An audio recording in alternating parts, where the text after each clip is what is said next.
We also have an upcoming Algo conference on June 12th here in Chicago. It's our second annual Chicago Algorithmic Trading Conference. We would like to extend an invitation to everyone here to come. We also would like to invite the top teams today to come in and present their case and participate, be involved in the conference and participate in it. This conference covers technical content and targets developers within the trading industry and the financial world. And it's a great opportunity for you to network and connect with potential future employers. Finally, I'd like to thank again Daryl and the University of Chicago for inviting OptionsCity to be part of the event today. We wish everyone the best of luck. Now I'd like to give the stage to OptionsCity own Andrew, Lisy, and Ben Sandmann to give you a little bit more detail. Thank you.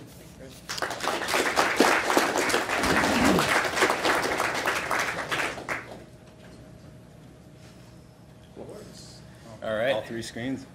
It's one step down. Thanks, Hazem.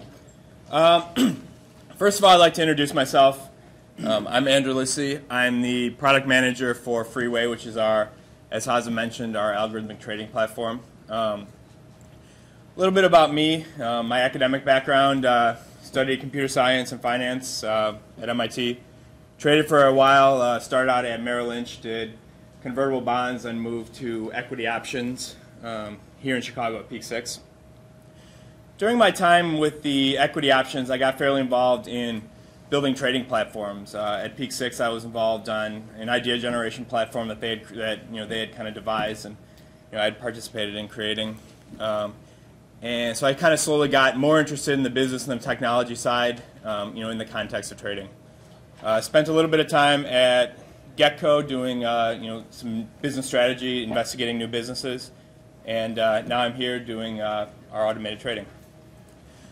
So today I will talk a little bit about how algos are going to make the world better. It's algos. You think about algorithmic trading, you think shiny, high frequency, everything that the media says good and bad about it, and that's all important. But what I'd like to focus on a little bit is how you use algos every day, and how algos make the market better, make the world better for investors.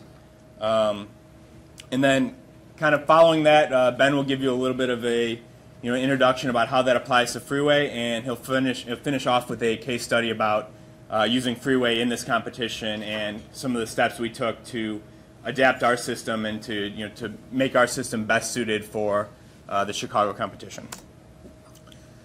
So to start out with, there's an old saying, better, faster, cheaper, pick two. So the idea is that with algos, you actually can get all three, and that's pretty cool. The ability to put some sophisticated logic in computers instead of having to have humans do it. Humans are obviously error prone and all that. Really is game changing. And as we've seen from the companies listed up there, there have been some really tremendous innovations from computerization and automated data analysis and things like that. Obviously, everybody knows Google. Everybody knows Amazon. For Google and Amazon, the more data they can get, the more horsepower they can put behind anything, the better the product is going to be for them. For Google, it's start out in search and Gmail, and now everything from the phone in your pocket. It's all based on on some really sophisticated algorithms.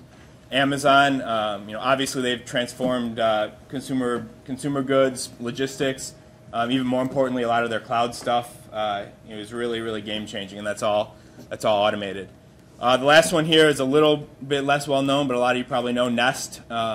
Nest was started by some iPhone engineers, so they had seen that something like 80% of the energy use in homes and in the consumer space was wasted by poor management of heating, air conditioning, things like that. So Nest basically is a kind of a cool, shiny little button that sits on in your home. It's a thermostat, and it'll automatically learn when you come and go, when you want a certain temperature, all that. And that's a transformation. Before Nest, The companies that made thermostats were the companies that made your furnace, and they didn't know what an algorithm was, much less being able to apply it. So, that's really one of those transformations, very similar to kind of how the financial world is transformed. So the way I look at algorithmic trading, obviously it gets hot and it gets cold, and there are trends behind it. But I think really the roots of it are going to continue to be important and continue to be a really cool area to work in. The way I always think of the market is as a web, and a trade in convertible bonds on one center in London is going to trickle through. You're going to see it in the currency markets. You're going to see it in the corporate bond markets. You're going to see it in equity options. It's really just all very, very tightly woven. And what computers do a really, really great job of is finding those relationships, both implicit and explicit. They can analyze data and find trends and find things that no human would ever find. And at the same time, they can take existing relationships that you know very well and just do a really good job of keeping those in line. So one of those relationships are ETFs. ETFs are very much mathematically determined. You know what's in that ETF, as you guys saw in case 2. In most cases, you know what the ETF is, what it's underlying. You know how to trade it, how to manage it. And these are really, really cool innovation that I think are often overlooked. They're not quite as flashy as especially for the media, as trades that get bought and sold and orders that get canceled within seconds. But I think you look at your 401k and you're able to own the S&P for 10 basis points. And again, that's not as flashy, but that's a pretty cool thing. And the reason ETFs are even possible is because computers keep those in line. Computers do the creation redemption trade, which is basically how participants in the market can keep the underlying constituents in line and keep the net asset value at the same, kind of that same ratio. And that's pretty important. ETFs provide a lot of great benefits. They're easy to trade. They give you really easy, cheap exposure to a lot of different asset classes. They look like stocks, and that's pretty cool. Of course, with anything, as we learned in 2007, 2008, 2009, you can get too crazy with some of this stuff. So you got to kind of keep that in mind. Live cattle probably has its place. ETFs of ETFs, ultra short VIX. Some of this stuff's a little, you can trade it, but you better be pretty aware that there are some crazy higher order effects. But I think it's a buyer beware issue. And if you don't understand what you own, then that's going to be a problem in any market. There'll be a Bitcoin ETF, I'm sure, if there's not already. When I wrote this yesterday, there wasn't yet. But so the next area that algos really have transformed the world, liquidity and spread. Stocks used to trade in eighths and quarters. If you're a guy in the New York Stock Exchange, you're a market maker, you're a specialist firm, that's a great deal. You love that. Eighths and quarters, that's free money for you. Obviously, though, for individual investors, and that's everybody. If you have a 401k, you're an individual investor. You guys probably don't have 401ks, but that's a pretty good deal. But what's happened, and what this has been a great thing, is you no longer have the specialist posts that you see in the New York Stock Exchange. Now all of that, in fact, the specialists now are firms like my former firm Gecko. They have the post and they have guys down there, but everything behind the scenes is still computers, and that's a good thing. I think people sometimes you think about spread and you just think of it, that's how the market maker is screwing me over, and that's one way to think about it. But I think somebody told me once, I kind of think about this every time I hear spreads, is when you're a market maker, when you have a bid and an offer out in the market, you're implicitly short a call and you're implicitly short a put. So basically, even if you're just trading IBM stock, you put an offer out there, what you're doing is you're telling everybody in the market, hey, you have the opportunity to buy from me. If you want to buy from me, I'll sell it to you, as long as that offer is posted. Now, there are a lot of smart people out there. They might realize before I realize that IBM stock is actually worth $100 instead of $98. So they may come in and buy it from me, and all of a sudden, I basically just gave them 2 points of upside.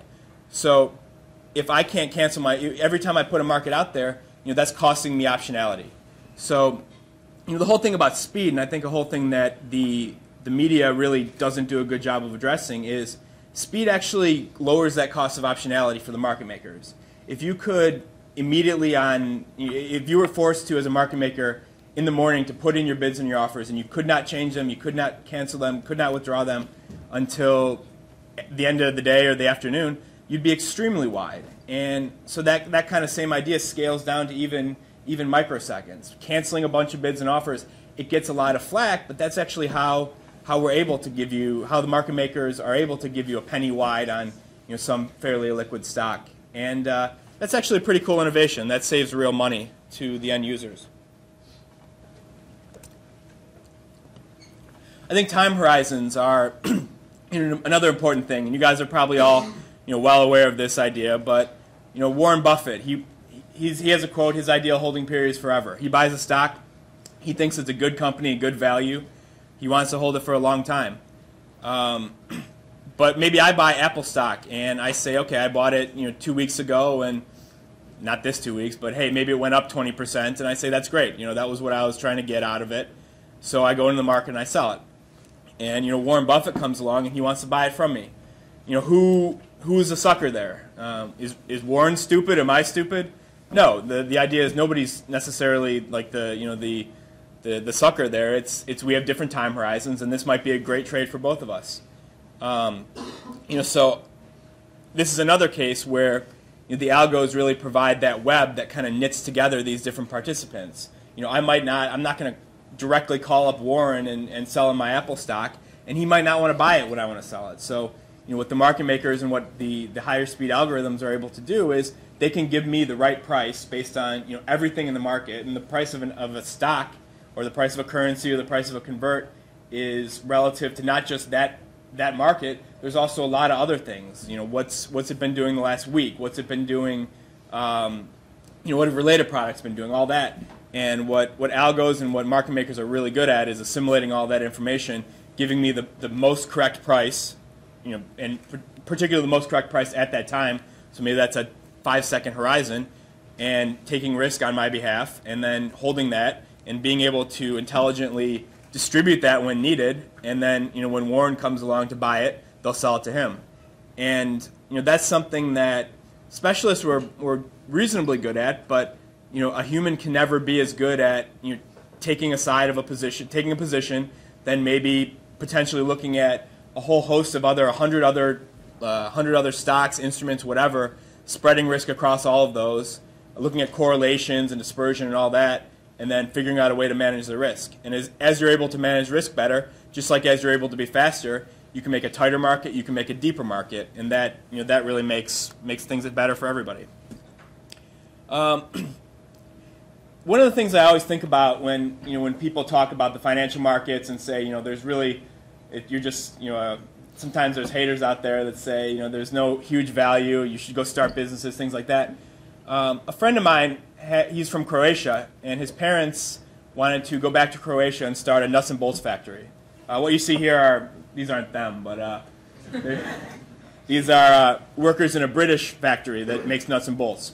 So they wanted to go back to Croatia and start a nuts and bolts factory. They had saved up $100,000. They needed a bank loan for remaining $100,000, and they were ready to go. They had a business plan, everything. But at the time, and this may still be true, maybe not, Croatia didn't have the financial infrastructure to distribute that risk. So banks didn't want to give them a loan because they didn't know my friend's parents, they didn't know the business, they didn't know all that. So the risk to the bank was high. And what happens when there's high risk? There's a high interest rate. It's hard to get the type of loan you need. And so as a result, they basically had to give up on the opportunity. They instead, fortunately for them, and I'm happy for them, they managed to do a similar business in the U.S.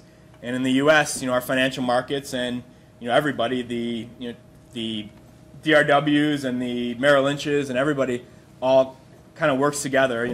It's not God's work that Lloyd Blankfein once called it, but I think it's really there's a huge benefit to entrepreneurship because when the market participants can work together and distribute that risk, it makes it better for everybody. So the other thing is, the other point I wanted to talk about is derivatives. Just like algorithmic trading, derivatives can be good, can be bad. There's there is a big benefit, though, to the end users to having liquid derivatives markets. You think about options. Options to probably a lot of you guys out here are just something cool. There's volatility. You're excited about trading them. You're excited about writing algos and modeling them and analyzing them. But what benefit does it have to the end user? To the end user of options, what they are, their portfolio insurance on your 401k, their call overwriting, which will increase yield on your mutual funds, things like that. And that actually that increases yield, that reduces your volatility, allows investors to kind of create solutions that are tailored to them, and that's pretty important too. Additionally, there are side benefits to to derivatives trading that help the market as well. When you're delta hedging an option, when you're doing portfolio trades, dispersion trades, things like that, you're keeping that derivative priced right, but you're also adding liquidity to the market, and that's another good thing. More liquidity means that there's more opportunities to buy and sell and at better prices. So the point here is that although derivatives can get kind of, if you're trading around the ultra short VIX options, you're probably getting a little over your head, maybe not, but there are a lot of really great uses for derivatives, and they've really transformed a lot of areas of the financial world. I think things like CMOs, collateralized mortgage obligations, CDOs, which are the same for, well, CDOs, we won't go there, but they're not as good. But there's a lot of really great products that do a lot of things very well that you couldn't otherwise do. Of course, any talk about algos, you got to talk about where they've gone wrong. What happens when the risk parameters aren't right, or somebody hits fat fingers a trade, or something like that. And I think that's that's an important feature of the system. The way I think of it, a lot of you guys I'm sure study engineering, but engineering is about systems. Engineering is you have a big system, and any one of those components can fail. And what happens to the system when a component fails? Obviously, the ideal market, you should have components able to fail anytime they want. They probably never want it to fail, but anytime a component fails, that shouldn't have an impact on the market. It should have a minimal impact on the market. The flash crash probably didn't happen, didn't work out so well. That a lot of things were still very linked at that point. But look at Knight. Last August or something. I actually think Knight was a reasonably good example of the market working well. Knight got destroyed. They lost $440 million. But what happened to the rest of the market? It probably wasn't too terrible for the rest of the market. You didn't see other firms blowing up as a result. Basically, Knight got hurt pretty bad. Knight effectively lost their business. But by and large, other investors were all right. So I really think this is a case where the market acted appropriately. We're at University of Chicago, so the market solution or government solution was kind of a little bit of a troll there. But I think being able to have these entities that can fail is a great thing. And I think small trading firms and even small 500 people size trading firms are really a good thing for the market, because they concentrate risk. They avoid concentrating risk in one central entity and spread it out on that web. Things like transaction costs and minimal holding periods and things like that sound great for politicians and for people that don't understand a lot of the hidden benefits and hidden costs that the market will impose on people as you put frictions. So they're a great soundbite, but ultimately the right solution is really lies with the firms themselves. Create good risk parameters. Use systems like Freeway that have multiple levels of risk management and risk monitoring, and that'll keep kind of everybody honest and keep firms from blowing themselves up and blowing up the rest of the market. So with that, so that's pretty much my pitch. So I'm gonna introduce Ben now, and he's gonna talk a little bit about Freeway and how Freeway was designed with a lot of these principles in mind, and how Freeway was used for this competition. Looks like I have 5 minutes to do so I'll find a way to make it work. We got time. Cool. You could have said that I only had 5 minutes, but that's fine. It's interesting because I was talking to Andrew before this, and I was trying to figure out a way that I could do this in 5 minutes, and I said, okay, it'll be 5 minutes, and I went to practice it, and it took 20 minutes, so we'll see. It is tough to describe what we've done as a group, what we've done in terms of modifying Freeway with abstract cases, with coming up with the case paperwork, everything that we've done within 5 minutes. I mean, there's an insane amount of work that went into this. So I'll try to go into that a little bit. My goal is not to do so much of a sales pitch and talk about Freeway and tell you about the components of the system. You guys are somewhat familiar with it. You've been working on it the last 2 weeks. And so I don't want to go that direction. Actually, what I want to do is talk about a little bit about Freeway, but also why Freeway was a good product choice and why it allowed kind of the competition to come together and how it really aided the competition. And so, of course, the first thing you think of is what is Freeway? So I have a definition here. It's a very buzzword definition, so I'll just read it. It says, Freeway is a high-performance, ultra-scalable, multi-asset, low-latency algorithmic trading platform. And I wrote that up there just because you get caught up. You know, I thought about what I could come here and say, and I could go into each of these topics and again tell you how great of a platform it is. But Freeway is this. Freeway does all of these things, but I really want to cover, I guess, how it does these things and why that helped the competition. So to do that most easily, I took the approach of thinking, let's take what we actually did. Let's take what you guys did. Let's take a trading idea. Let's take a case on paper, and let's actually make it as an algorithm. So the first thing that you come up with is what I have there. So coding. You know, the greatest thing about you guys being very smart, being taught this expertise, having these kind of internships, having these kind of programs, being that next generation of kind of geniuses and fine math guys, is that you come with a lot of ambition, and you guys come with a lot of new ideas, and that ultimately leads to innovation. Sometimes, you know, you guys think you have a new idea, and it's not necessarily a new idea, but either way, it's innovation, or at least you think it is. Well, at that point, of course, everybody's going to go, you know, I have this great algorithm, it's going to make me a ton of money. You know, it's the greatest thing on the face of the earth. You're talking with, you know, with your buddies about it, but ultimately you take a step back and you say, you know, how am I going to actually do this? How am I going to take this from MATLAB and actually fire an order out to an exchange? How am I going to actually make money off of this? How am I going to take it from Excel and actually use this in a platform? And platforms like Freeway really facilitate and give you that ability to do that. Because if you think about it, what you really need first is you need a language. You need or some kind of medium to take your generic idea and actually transcribe that into a set of kind of directives, right? And in Freeway's case, that's Java. And ultimately, you also need a platform that takes kind of those directives that, you know, if this, if that, fire order, do these kind of things, and then actually executes that as well. So Freeway fit that really well. It gave you a language that was well known, has talked to a lot of people, a very simple to use API, and ultimately gave you a way to actually, again, take your ideas, code that very quickly, and ultimately execute it. The next thing you need is, okay, I've coded up my genius idea that's going to take me or make me a lot of money. Where do I put it? What do I do with it? I have this code that's great, that's cool, but what do I actually do with that code? Do I put it on a thumb drive and insert it into some magical system somewhere? No, the next thing you need is some kind of container, some kind of thing that executes this platform, that runs this platform, that you can actually upload things to, start things, stop things, configure things, test things, kind of control things.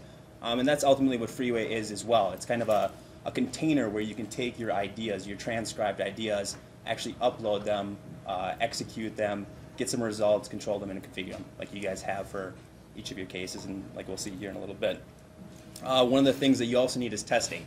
So you've written your code, you've uploaded it, you can control it, cool. As you guys have clearly seen, a platform that can really give you efficient testing. Like, for example, when you guys were testing in Eclipse, yeah, that's really cool. It's one thing to like write some code and functionally test it. It's another thing to actually see that code tested on a platform that's running like a full, like true platform, actually seeing what's happening when you have a lot of things going on at once, 20 algos going on at once, 20 threads spinning, you know, what's happening when orders are actually in the market, when books are being worked, when you're doing complex order management, that kind of testing. And that kind of testing where you can actually get efficient feedback and see what's going on. You can actually do debug statements and see what's going on in your code, where you're at.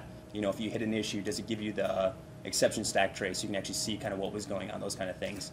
And of course, the biggest thing with testing is the ability to do kind of playback, to do simulated data, pump data into a system, see how my algo actually performs with either made up data, with like a perfect scenario, worst case scenario, a realistic scenario, etc. And Freeway does that really well, as you guys have seen. And lastly, I have on here is fixing. As you guys also really know, when you test things, you find out your stuff's broken. And one of the, I see this all the time. We have actual customers come in, and their primary concern is actually how much money they're going to have to spend. You have a trader come in with this exact thing, not just students, traders who they think they have $1 million ideas, and of course they have to hire developers to take their great ideas and transcribe it into this kind of a language, right? Ultimately, their concern is, okay, when I hit a snag, or we're testing this and we realize it's not behaving, how much money am I going to have to spend to actually pay these developers to fix it every single time? Is it going to take a week? Does he have to recode the system? Is he going to add new regression bugs in there, etc.? And that's the one thing that I think Freeway does really well. It probably took you guys a while to get used to it just because you haven't used that kind of a platform before. But the fact that you can upload something, start it, do the testing, pump the market data in, see errors, change one line of code, upload it, and just hit start again. It's ready to go. And again, sometimes there's a learning curve, but once you learn that, it's very efficient at doing that. So those are some of the basic things that you need to actually take an idea and implement it. And as you guys have hopefully seen, Freeway does that really, really well. Quick recap. Again, I don't want to go too far into Freeway, but it's a high-performance, modular design, very simple API. You guys didn't get to use a ton of the API, but it's a very simple API. I hope you guys actually have you saw from the little bit that you got to use of it. And it's obviously uses Java, which is a very powerful language. It has a great simulation engine. You guys didn't get to use the simulation exchanges as much as I would have liked to, but it's a very powerful simulation exchange. And I'll get into it here in a little bit, but one of the key things is that Freeway is very open. It gives you, like Andrew alluded to, it has a lot of risk controls. It has a lot of built-in things that will protect you. If you do have algos that go wild, if you kind of screw up a little bit, it will stop jobs for you. If you blow through risk limits that you configure yourself, it'll do all that. But at the same time, it gives you a ton of control, a ton of flexibility, and it has an API where you can actually build layers on top of these stacks and kind of build and create your own theoretical kind of trading environment and almost environment on top of and really leverage a trading platform. So how did all these great things come together and produce a framework for the University of Chicago Trading Competition? Actually, I'll skip by that one. This is a layer diagram. I didn't go into this too much, but basically all this is trying to show is you have really kind of how we made this work. So Freeway sits on top of OptionsCity Metro. You guys don't really need to know what OptionsCity Metro is too much, but it's really, what Freeway does is it leverages the last 6-7 years of OptionsCity's technology, everything that they developed, super performance systems, very scalable systems, all your risk management, theoretical pricing, all the complex things that you would actually need for a trading system, right? Then you have Freeway, which I kind of just went over, you guys are very familiar with. And then ultimately, I think the key thing that we did to really bring all these aspects together is build an abstraction layer on top of that. And I think that is actually a very unique and creative thing that we did as a group. And it wasn't just OptionsCity. It was actually, I don't know where Neil is, but kind of started off being, was he hiding? Yeah, yeah. Yeah, I'm not too surprised by that. That sounds very like a Neil. It was actually proposed by him, and what was really cool is the group together kind of came up with a way to, after you guys got familiar with Freeway, you guys learned what was good about it and maybe what would be too complex for the students to actually develop in 3 weeks. We kind of took a very robust API and actually came up with a set of interfaces that still gave you the flexibility and power of Freeway, but not so much dumbed it down, but made it really easy for you guys to develop with. And what we did there, where's my water? If you think about what that paper case actually was, like when you handed that out, it said what you could do, it said what you would expect, like in your case, David, there would be broker orders. At that point, you'd need to get quotes. Here's what you could do if you went over your delta limits. Here's how you would get penalized. Here's how P&L is calculated. And if you think about that in Java, Java has the same way to kind of enforce this kind of a contract, and that's through an interface. So what we really did is build kind of this set of interfaces on top of the Freeway system that really gave you guys only 2 or 3 methods that you'd actually have to implement to have a fully fledged working system. And so that was part of that. And of course, with that, we gave you a couple of helper methods, things like that. And ultimately, that was how we kind of leveraged the entire server stack and made it so that way 25 different teams could come up with 25 different ideas on 3 different cases. And actually, most of the teams submit them on time, and most of them have them working in 3 weeks. And that's pretty crazy. I think that entire group should be really proud of that. And as of course you can see all you guys' little jobs set on top of that abstraction layer, but you can see that it calls down in the system and goes back up, and we have that nice little arrow there. Really what we did past that, after we kind of figured out how to properly leverage Freeway and get you guys actually coding so you guys could do this, pull this amazing feat off in 3 weeks, I think one of the things that we did really well as a group, you know, again, we simplified the interface, but we kind of came up with unique ways to allow you guys to test without screwing up one another's code. And one of the, this is kind of another attribute to Freeway, and its flexibility is one of the things that you can do with that is you can kind of create your own markets. You don't actually have to trade actual gold ETF or actual futures. You know, I could create Ben's product, we could create David's product. You can actually inject instruments in the system, create everything, almost create kind of your theoretical trading scenario. So that's what we did. We gave each team its own products for each case, allow them to create their own books, trade on their own books, and actually clone that for every single group. So that way Group A could log in and start trading their books and practicing, while Group B was logged in and trading their books and practicing and testing things without actually conflicting with one another, and it was a really cool approach to that. One of the other things that we did was a little confusing at first, but we actually took, we leveraged OptionsCity's kind of cloud VM framework. We gave you guys each a VM. It's actually pretty cool. We came up, once we really figured out what we were going to do, we kind of created an image, and within a half a day we cloned 25 different images, and I spent the rest of the day sending you all emails on how to log into it, and everybody logged into the wrong server, but that's what happens. But I think it was a really cool approach. The nice thing was, again, you guys, if you did log in successfully, you logged into your own physical computer, you could trade, you could upload your own files, you could run your own market data, and to me that was one of the biggest aspects of allowing you guys to do efficient testing. You didn't have to wait for Group A to free up the simulator. You could actually run the simulator yourself, test things, and of course for security reasons you could keep people from looking at your variables and things like that. And Freeway allows you to do all of this. I think that's why, you know, again, we were able to do this in 3 weeks and actually, you know, hopefully, as we'll see later, pull this off, is, you know, you guys really used a platform that gave you a lot of functionality out of the box, but also was flexible enough that we could actually build this kind of really cool abstraction on top of it. So, bringing it all together, again, you know, these students, you guys all included, you guys worked crazy hard. Again, to think that 25 different teams, you know, the first time you guys are doing this, I would expect 10 teams. To think 25 different teams did, you know, 3 unique cases and actually pulled it off is really impressive.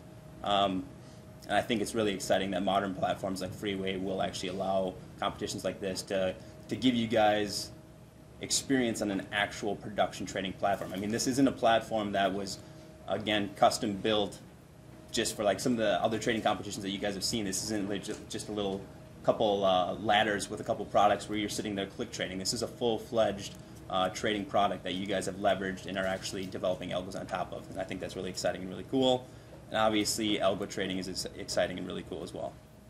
And again, hopefully you have a little bit better understanding of Freeway. Hopefully you guys are excited to see the test run a little bit later, and you know, that's how we made the University of Chicago competition run with Freeway. And that's all I have.